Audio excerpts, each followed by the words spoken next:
देखिए दोस्तों, क्वेश्चन है एक चक्रवृद्धि ब्याज से संबंधित क्वेश्चन है कि किसी निश्चित चक्रवृद्धि ब्याज की दर से एक निश्चित धनराशि 2 वर्ष में 8,000 रुपया हो जाती है और 5 वर्ष में 27,000 रुपया हो जाती है, तो मूलधन ज्ञात कीजिए।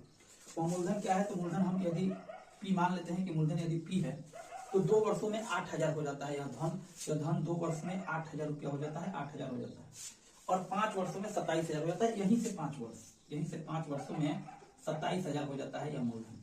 यह 2 वर्ष में हो जाता है 8,000 और 5 वर्षों में हो जाता है 27,000। तो यहाँ से यहाँ का गैप, यहाँ से यहाँ का गैप, ये 2 वर्ष और यहाँ से यहाँ तक 5 वर्ष, तो ये 3 वर्ष का गैप है। 3 वर्ष का गैप है, तो यहाँ से हम डायरेक्ट 3 वर्ष का मल्टीप्लाइंग फैक्टर निकालेंगे। मल्टीप्लाइंग फैक्टर यहाँ से निकालेंगे हम 3 वर्ष का। मल्टीप्लाइंग फैक्टर कैसे निकालेंगे? तो जितना हो गया है 27,000 बटा 8,000, क्योंकि चक्रवृद्धि ब्याज है, ये 27,000 होने के लिए 3 वर्ष पहले इसका मूलधन यही रहा होगा। तो यहाँ से हम मल्टीप्लाइंग फैक्टर निकालेंगे। ये 3 वर्ष का मल्टीप्लाइंग फैक्टर आएगा, क्योंकि अंतर यहाँ से यहाँ 3 वर्ष था। ये 3 जीरो से 3 जीरो कैंसिल हो जाएगा। फिर 3 वर्ष का मल्टीप्लाइंग फैक्टर आ गया हमारा 27 बटा 8। ये 3 वर्ष का है, 3 वर्ष का मल्टीप्लाइंग फैक्टर है। लेकिन यहाँ से यहाँ आने के लिए हमको 2 वर्ष दिया हुआ है, तो 2 वर्ष का मल्टीप्लाइंग फैक्टर चाहिए। अब 3 वर्ष से यदि हम 1 वर्ष के मल्टीप्लाइंग फैक्टर की तरफ आए तो 1 वर्ष का मल्टीप्लाइंग फैक्टर कैसे निकालेंगे हम? ये 27 बटा 8 जो है ये 3 वर्ष का मल्टीप्लाइंग फैक्टर है। तो 1 वर्ष के लिए इसका हम क्यूब रूट कर देंगे। तो 27 का हो गया 3 और 8 का हो गया 2।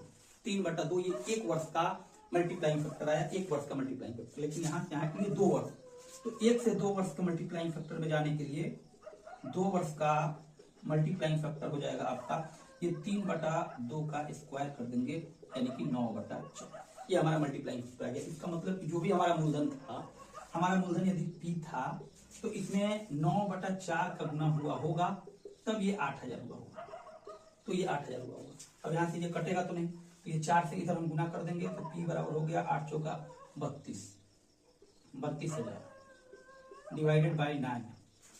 तो 9 से हम डिवाइड करेंगे, 9 तिया 27, 9 तिया 27, 27 33 5 बच गया तो हो गया 50, तो 9 बचे 45, यानी कि 35 ऑप्शन करके एक ही है, तो यही हमारा ऑप्शन होगा। ऑप्शन नंबर 1 3555.55 ऑप्शन नंबर 1 बिल्कुल सही आंसर है। यदि क्वेश्चन आपको समझ में आया तो चैनल को सब्सक्राइब कीजिए और वीडियो को लाइक और शेयर कीजिए। धन्यवाद।